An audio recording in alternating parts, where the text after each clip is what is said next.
سورہ ملک، سورہ ملک کا تعارف، مقام نزول، سورہ ملک مکہ مکرمہ میں نازل ہوئی۔ آیات، کلمات اور حروف کی تعداد، اس صورت میں 2 رکوع، 30 آیتیں، 330 کلمے اور 1313 حروف ہیں۔ سورہ ملک کے اسماء اور ان کی وجہ تسمیہ، اس صورت کے متعدد نام ہیں، جیسے اس کی پہلی آیت میں ملک یعنی سلطنت اور بادشاہت کا ذکر ہے، اس مناسبت سے اسے سورہ ملک کہتے ہیں۔ اس کی پہلی آیت کے شروع میں لفظ تبارک ہے، اس مناسبت سے اسے سورہ تبارک کہتے ہیں۔ یہ سورت عذاب قبر سے نجات دینے والی، عذاب سے بچانے والی اور عذاب کو روکنے والی ہے، اس لیے اسے سورہ منجیہ، سورہ واقعہ اور سورہ مانعہ کہتے ہیں۔ یہ سورت اپنے پڑھنے والے کے بارے میں جھگڑا کرے گی، اس لیے اسے سورہ مجادلہ کہتے ہیں، اور یہ قیامت کے دن اپنے پڑھنے والے کی شفاعت کرے گی، اس لیے اسے سورہ شافعہ کہتے ہیں۔ سورہ ملک کے فضائل، احادیث میں سورہ ملک کے بکثرت فضائل بیان ہوئے ہیں، اور ان میں سے 4 فضائل سماعت کیجیے۔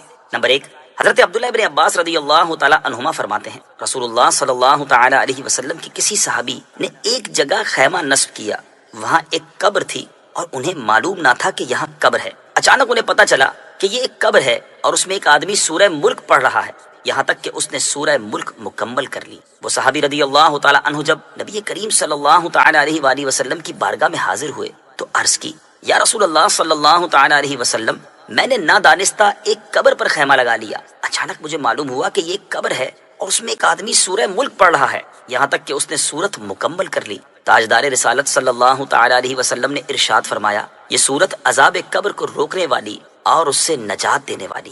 نمبر 2، ابو داؤد شریف کی حدیث ہے، حضرت ابو ہریرہ رضی اللہ تعالی عنہ سے روایت ہے، رسول اکرم صلی اللہ تعالی علیہ وسلم نے ارشاد فرمایا، قرآن پاک میں 30 آیتوں کی ایک سورت ہے، وہ اپنی تلاوت کرنے والے کی شفاعت کرے یہاں تک کہ اسے بخش دیا جائے گا، وہ سورت تبارک الذی بیدہ الملک ہے۔ نمبر 3، حضرت عبداللہ ابن مسعود رضی اللہ تعالی عنہ فرماتے ہیں، سورہ تبارک اپنے پڑھنے والے کی طرف سے جھگڑا کرے گی یہاں تک کہ اسے جنت میں داخل کر دے گی۔ نمبر 4، حضرت عبداللہ ابن عباس رضی اللہ تعالی عنہ سے روایت ہے، حضور پر نور صلی اللہ تعالی علیہ وآلہ وسلم نے ارشاد فرمایا، بے شک میں کتاب اللہ میں ایک ایسی سورت پاتا ہوں جس کی 30 آیتیں ہیں، جو شخص سوتے وقت اس کی تلاوت کرے گا تو اس کے لیے 30 نیکیاں لکھی جائیں گی، اس کے 30 گناہ مٹا دیے جائیں گے اور اس کے 30 درجات بلند کر دیے جائیں گے، اور اللہ تعالیٰ اس کی طرف فرشتوں میں سے ایک فرشتہ بھیجتا ہے جو اس پر اپنے پر پھیلا دیتا ہے، اور وہ اس آدمی کے بیدار ہونے تک ہر چیز سے اس کی حفاظت کرتا ہے۔ وہ سورت مجادلہ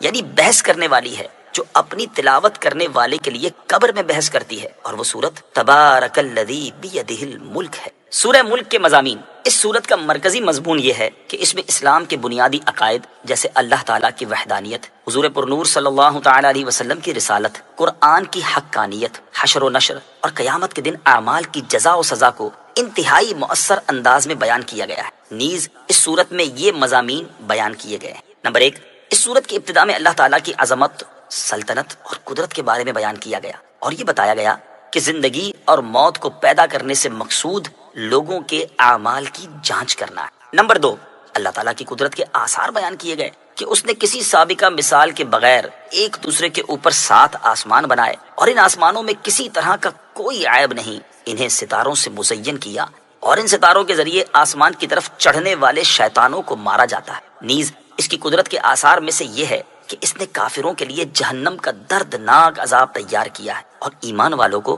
مغفرت اور عظیم اجر کی بشارت دی ہے۔ نمبر 3، یہ بتایا گیا کہ اللہ تعالیٰ ظاہر اور پوشیدہ، کھلی ہوئی اور چھپی ہوئی ہر بات کو جانتا ہے۔ نمبر 4، ان نعمتوں کو بیان کیا گیا جو اللہ تعالیٰ نے اپنی مخلوق کو عطا فرمائی ہیں، تاکہ وہ اس کی نعمت کو پہچان کر اس کا شکر ادا کریں اور اللہ تعالیٰ کی وحدانیت کا اقرار کریں۔ نمبر 5، کفار مکہ کو اللہ تعالیٰ کے عذاب سے ڈرایا گیا، اور نبی کریم صلی اللہ تعالی علیہ وسلم کو تسلی دی گئی کہ آپ ان کے جھٹلانے کی وجہ سے غم زدہ نہ ہوں، کیونکہ ان سے پہلے کافر بھی اپنے انبیاء علیہ الصلوۃ والسلام کے ساتھ اسی طرح کا سلوک کرتے تھے۔ نمبر 6، اس صورت کے آخر میں مومن اور کافر کا حال واضح کرنے کے لیے الٹا چلنے والے اور سیدھا چلنے والے کی ایک مثال بیان فرمائی گئی، اور حضور پر نور صلی اللہ تعالی علیہ وآلہ وسلم کو جھٹلانے والوں کو اللہ تعالیٰ کے عذاب سے ڈرایا گیا۔ سورہ تحریم کے ساتھ مناسبت، سورہ ملک کی اپنے سے ماقبل سورت تحریم کے ساتھ مناسبت یہ ہے کہ سورہ تحریم کے آخر میں کافروں کے لیے حضرت نوح اور حضرت لوط علیہ السلام کی کافرہ بیویوں کی مثال بیان کی گئی،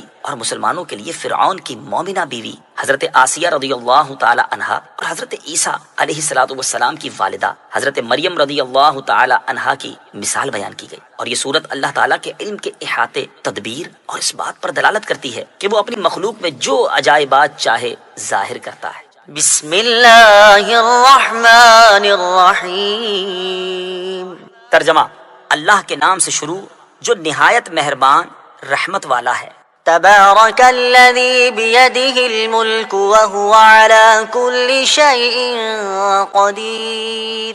ترجمہ: بڑی برکت والا ہے وہ جس کے قبضے میں ساری بادشاہی ہے اور وہ ہر چیز پر قادر ہے۔ تبارک، وہ بڑی برکت والا ہے۔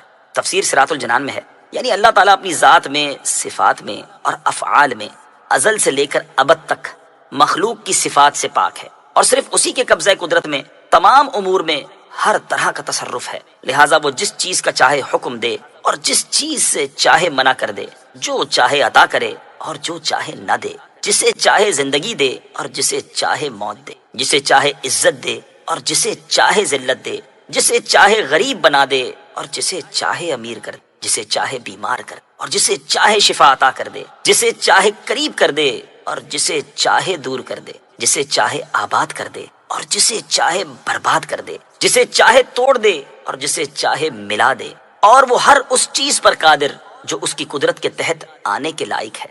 اللہ تعالیٰ کی عظمت و شان، اپنی اسی شان کا ذکر کرتے ہوئے ایک اور مقام پر اللہ تعالیٰ ارشاد فرماتا ہے: قل اللہم مالک الملک تؤتی الملک من تشاء وتنزع الملک ممن تشاء وتعز من تشاء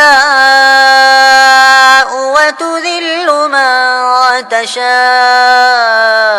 بيدك الخير إنك على كل شيء قدير۔ ترجمہ: یوں عرض کرو، اے اللہ ملک کے مالک، تو جسے چاہتا ہے سلطنت عطا فرماتا ہے اور جس سے چاہتا ہے چھین لیتا ہے، اور تو جسے چاہتا ہے عزت دیتا ہے اور جسے چاہتا ہے ذلت دیتا ہے، تمام بھلائی تیرے ہی ہاتھ میں ہے، بے شک تو ہر شے پر قدرت رکھنے والا ہے۔ اور ارشاد فرماتا ہے: ألم تعلم أن الله له ملك السماوات والأرض يعذب من يشاء ويغفر لمن يشاء والله على كل شيء قدير۔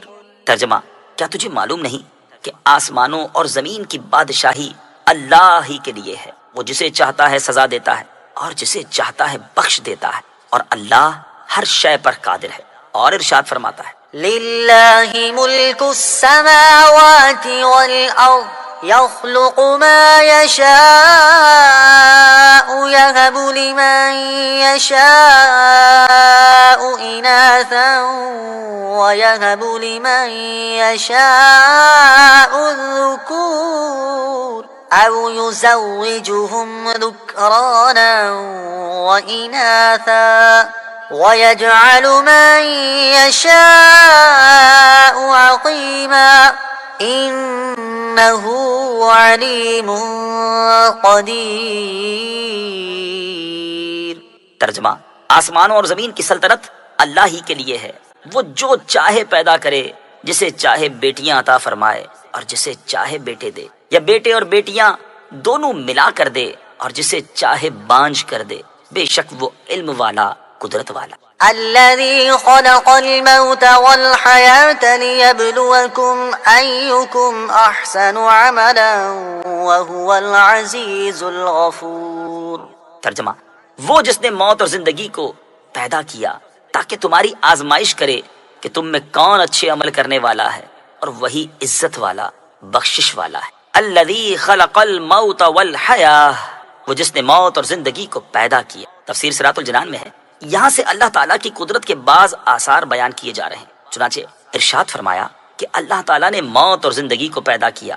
موت انسانوں اور حیوانوں میں روح کے جسم سے جدا ہو جانے اور حواس کی طاقت زائل ہو جانے کا نام ہے، جبکہ زندگی جسم میں روح کے وجود کے ساتھ حواس کی طاقت باقی رہنے کا نام ہے۔ اور پیدا کرنے سے مراد یہ ہے کہ کسی چیز کو وجود بخشنا۔ اس سے معلوم ہوا کہ موت وجودی چیز ہے، کیونکہ محض عدمی چیز پیدا نہیں ہو سکتی۔ لِيَبْلُوَكُمْ أَيُّكُمْ أَحْسَنُ عَمَلًا، تاکہ تمہاری آزمائش کرے کہ تم میں کون اچھے عمل کرنے والا ہے۔ تفسیر صراط الجنان میں ہے، یہاں زندگی اور موت پیدا کرنے کی حکمت بیان کی جا رہی ہے کہ اے لوگو، اللہ تعالیٰ نے تمہاری موت اور زندگی کو اس لیے پیدا کیا تاکہ دنیا کی زندگی میں وہ اپنے احکامات اور ممنوعات کے ذریعے تمہاری آزمائش کرے کہ کون زیادہ فرما بردار، مخلص اور شریعت کے بیان کردہ طریقے کے مطابق عمل کرنے والا ہے۔ اور کوئی اپنے برے اعمال کے ذریعے اللہ تعالیٰ کو عاجز نہیں کر سکتا، کیونکہ وہ غالب ہے اور گناہ گاروں میں سے جو توبہ کرے اسے وہ بخشنے والا ہے۔ بندے کا ہر عمل اللہ تعالیٰ کی رضا کے لیے اور شرعی طریقے کے مطابق ہونا چاہیے۔ اس آیت سے معلوم ہوا کہ بندے کا ہر عمل خالص اللہ تعالیٰ کی رضا حاصل کرنے کے لیے اور شریعت کے بیان کردہ طریقے کے مطابق ہونا چاہیے۔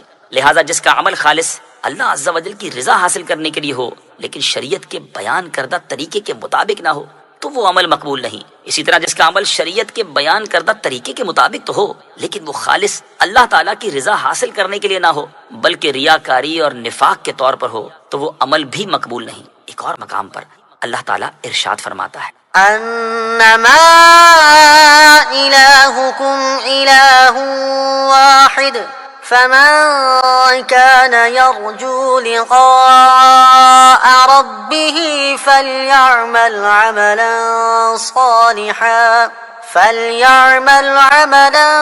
صالحا ولا يشرك بعبادة ربه أحدا۔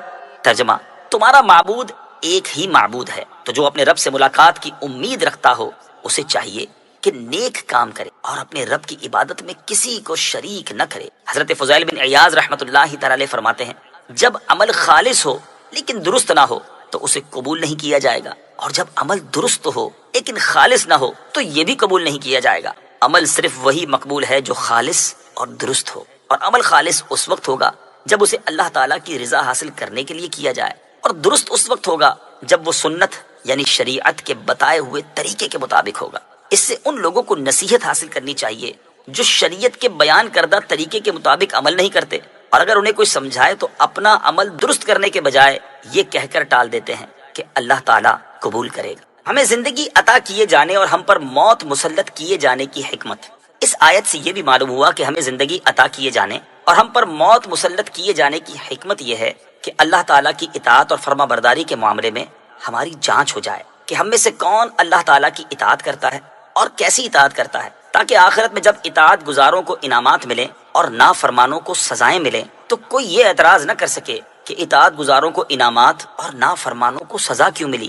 یاد رکھیں کہ دنیا کی زندگی ایک دن ضرور ختم ہو جائے گی، جبکہ آخرت کی زندگی ہمیشہ باقی رہنے والی ہے، جیسا کہ اللہ تعالیٰ ارشاد فرماتا ہے، وما هذه الحياة الدنيا إلا له ولعب وإن الدار الآخرة لهي الحيوان لو كانوا يعلمون۔ ترجمہ، اور یہ دنیا کی زندگی تو صرف کھیل کود ہے، اور بے شک آخرت کا گھر ضرور وہی سچی زندگی ہے، کیا ہی اچھا تھا اگر وہ یہ جانتے۔ اور ارشاد فرمایا، وما أوتيتم من شيء فمتاع الحياة الدنيا وزينتها وما عند الله خير وأبقى أفلا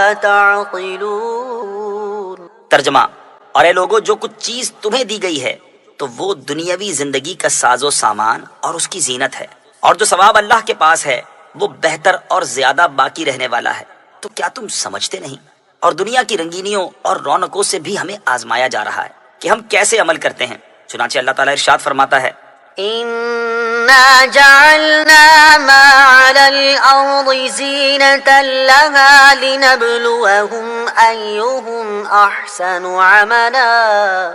ترجمہ، بے شک ہم نے زمین پر موجود چیزوں کو زمین کے لیے زینت بنایا تاکہ ہم انہیں آزمائیں کہ ان میں عمل کے اعتبار سے کون اچھا ہے۔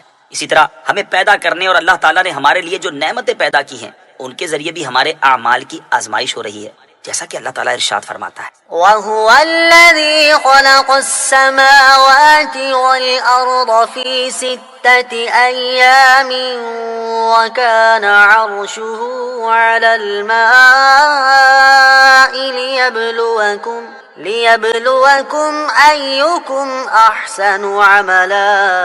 ترجمہ، اور وہی ہے جس نے آسمانوں اور زمین کو 6 دن میں بنایا اور اس کا عرش پانی پر تھا، تمہیں پیدا کیا تاکہ تمہیں آزمائے کہ تم میں کون اچھے عمل کرتا ہے۔ اور وہ لوگ جو دنیا کی زندگی میں ایمان لائے اور انہوں نے نیک اعمال کیے، ان کے بارے میں اللہ تعالیٰ ارشاد فرماتا ہے إن الذين آمنوا وعملوا الصالحات إنا لا نضيع أجر من أحسن عملا أولئك لهم جنات عدن تجري من تحتهم الأنهار يحلون فيها من أساور من ذهب ويلبسون ثيابا خضرا من سندس وإستبرق متكئين فيها على الأرائك نعم الثواب وحسنت مرتفقا۔ ترجمہ، بے شک جو لوگ ایمان لائے اور نیک اعمال کیے، ہم اچھے عمل کرنے والوں کا ثواب ضائع نہیں کرتے۔ ان کے لیے ہمیشگی کے باغات ہیں، ان کے نیچے نہریں بہتی ہیں، انہیں ان باغوں میں سونے کے کنگن پہنائے جائیں گے اور وہ سبز رنگ کے باریک اور موٹے ریشم کے کپڑے پہنیں گے۔ وہاں تختوں پر تکیے لگائے ہوئے ہوں گے، یہ کیا ہی اچھا ثواب ہے، اور جنت کی کیا ہی اچھی آرام کی جگہ ہے۔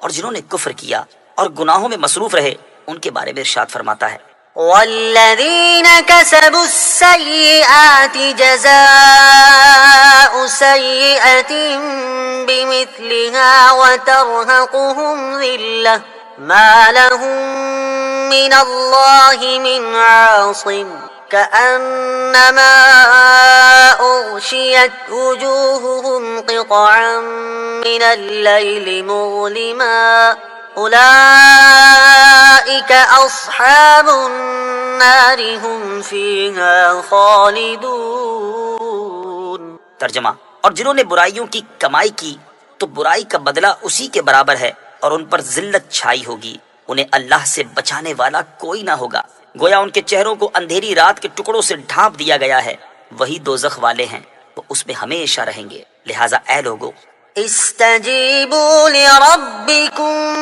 من قبل ان یأتی یوم لا مرد له من اللہ ما لکم من ملجأ یومئذ وما لکم من نکیر۔ ترجمہ، اس دن کے آنے سے پہلے پہلے اپنے رب کا حکم مان لو جو اللہ کی طرف سے ٹلنے والا نہیں۔ اس دن تمہارے لیے کوئی پناہ نہ ہوگی اور نہ تمہارے لیے انکار کرنا ممکن ہوگا۔ الذي خلق 7 سماوات طباقا ما ترى في خلق الرحمن من تفاوت فارجع البصر هل ترى من فطور ثم ارجع البصر كرتين ينقلب إليك البصر خاسئا وهو حسير۔ ترجمہ، وہ جس نے ایک دوسرے کے اوپر 7 آسمان بنائے، اے بندے تو رحمان کے بنانے میں کوئی فرق نہیں دیکھے گا، تو نگاہ اٹھا کر دیکھ، کیا تجھے کوئی رخنہ نظر آتا ہے؟ پھر دوبارہ نگاہ اٹھا کر دیکھ، نگاہ تیری طرف ناکام ہو کر تھکی ماندی پلٹ آئے گی۔ الذی خلق 7 سماوات طباقا، وہ جس نے ایک دوسرے کے اوپر 7 آسمان بنائے۔ تفسیر صراط الجنان میں ہے۔ اس آیت اور اس کے بعد والی آیت کا خلاصہ یہ ہے کہ اللہ تعالیٰ کی قدرت کے آثار میں سے یہ ہے کہ اس نے کسی سابقہ مثال کے بغیر ایک دوسرے کے اوپر 7 آسمان بنائے۔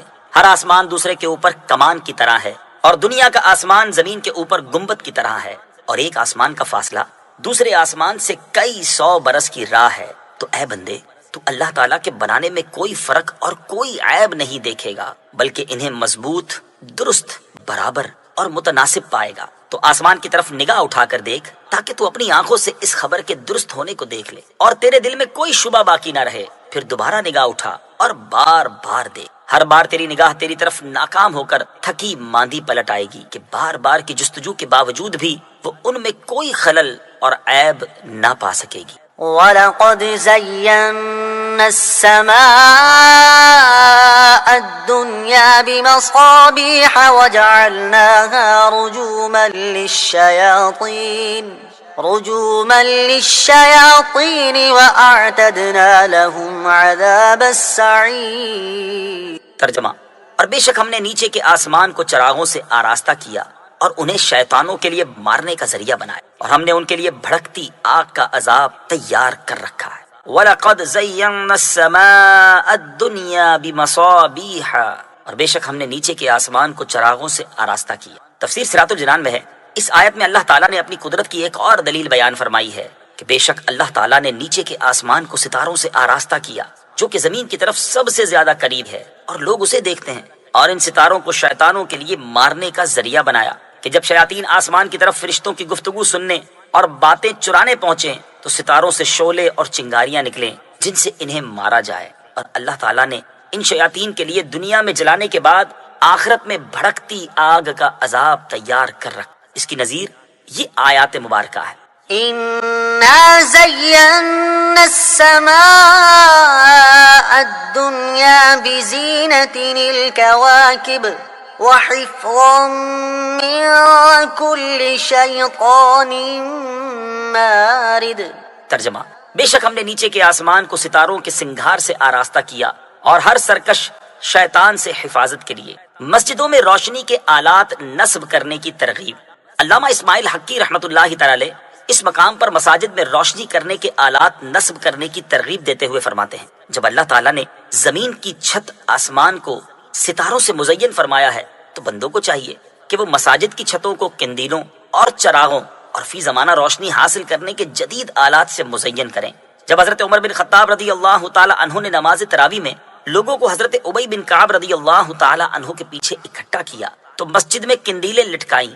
انہیں دیکھ کر حضرت علی المرتضی کرم اللہ تعالی وجہ الکریم نے فرمایا، اے ابن خطاب، آپ نے ہماری مسجدوں کو روشن کیا، اللہ تعالیٰ آپ کی قبر کو روشن کرے۔ وَلِلَّذِينَ كَفَرُوا بِرَبِّهِمْ عَذَابُ جَهَنَّمَ وَبِئْسَ الْمَصِيرُ۔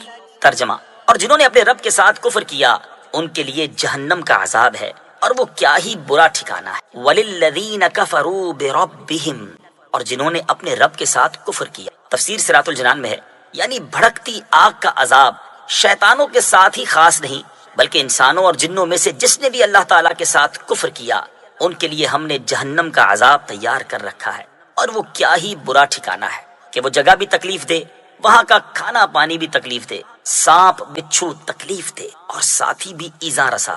غرض یہ کہ اس میں ہر تکلیف جمع ہے۔ إِذَا أُلْقُوا فِيهَا سَمِعُوا لَهَا شَهِيقًا وَهِيَ تَفُورُ۔ ترجمہ، جب وہ کفار اس میں ڈالے جائیں گے تو جہنم کی چنگھاڑ سنیں گے اور وہ جوش مارتی ہوگی۔ اذا القوا فیہا، جب وہ کفار اس میں ڈالے جائیں گے۔ تفسیر صراط الجنان میں ہے، یہاں سے اللہ تعالیٰ نے جہنم کے اوصاف بیان فرمائے ہیں۔ چنانچہ اس آیت کا خلاصہ یہ ہے کہ جب وہ کفار جہنم میں اس طرح ڈالے جائیں گے جس طرح بڑی آگ میں لکڑیاں ڈالی جاتی ہیں تو وہ گدھے کی آواز کی طرح جہنم کی خوفناک چنگھاڑ سنیں گے، اور اس وقت جہنم ایسے جوش مارتی ہوگی جیسے پانی ہنڈیا میں جوش مارتا ہے۔ پل صراط سے گزرتے وقت جنتیوں پر انعام۔ یاد رہے کہ قیامت کے دن جنتی اگرچہ پل صراط سے گزریں گے لیکن اس وقت ان پر یہ انعام ہوگا کہ وہ جہنم کی ہلکی سی آواز بھی نہ سنیں گے، جیسا کہ ارشاد باری تعالی ہے، لا يسمعون حسيسها وهم فيما اشتهت أنفسهم خالدون۔ ترجمہ، وہ اس کی ہلکی سی آواز بھی نہ سنیں گے اور وہ اپنی دل پسند نعمتوں میں ہمیشہ رہیں۔ تكاد تميز من الغيظ كلما ألقي فيها فوج سألهم خزنتها ألم يأتكم نذير قالوا بلى قد جاءنا نذير فكذبنا وقلنا ما نزل الله من شيء إن أنتم إلا في ضلال كبير وقالوا لو كنا نسمع أو نعقل ما كنا في أصحاب السعير فاعترفوا بذنبهم فسحقا لأصحاب السعير. ترجمہ: معلوم ہوتا ہے کہ غضب سے پھٹ جائے گی جب کبھی کوئی گروہ اس میں ڈالا جائے گا تو اس کے داروغہ ان سے پوچھیں گے کیا تمہارے پاس کوئی ڈر سنانے والا نہیں آیا تھا؟ وہ کہیں گے کیوں نہیں، بے شک ہمارے پاس ڈر سنانے والے تشریف لائے. پھر ہم نے انہیں جھٹلایا اور ہم نے کہا اللہ نے کوئی چیز نہیں اتاری، تم تو بڑی گمراہی میں ہی ہو. اور وہ کہیں گے اگر ہم سنتے یا سمجھتے تو دوزخ والوں میں نہ ہوتے. تو اب انہوں نے اپنے گناہ کا اقرار کیا تو دوزخیوں کے لیے پھٹکار ہو. تکاد تمیز من الغیظ، معلوم ہوتا ہے کہ غضب سے پھٹ جائے گی. تفسیر صراط الجنان میں ہے یہاں جہنم کا ایک اور وصف بیان کیا گیا کہ جہنم کفار پر غضبناک ہوگی اور یوں لگے گا جیسے غضب کی شدت کی وجہ سے جہنم ابھی پھٹ جائے گی اور اس کے اجزاء ایک دوسرے سے جدا ہو جائیں گے. اس سے معلوم ہوا کہ جہنم میں احساس ہے، وہ غضب بھی کرتی ہے بلکہ کلام بھی کرتی ہے، جیسا کہ ایک اور مقام پر ارشاد باری تعالی ہے يوم نقول لجهنم هل امتلأت وتقول هل من مزيد. ترجمہ: جس دن ہم جہنم سے فرمائیں گے کیا تو بھر گئی، وہ عرض کرے گی کیا کچھ اور زیادہ ڈالنے کو ہے.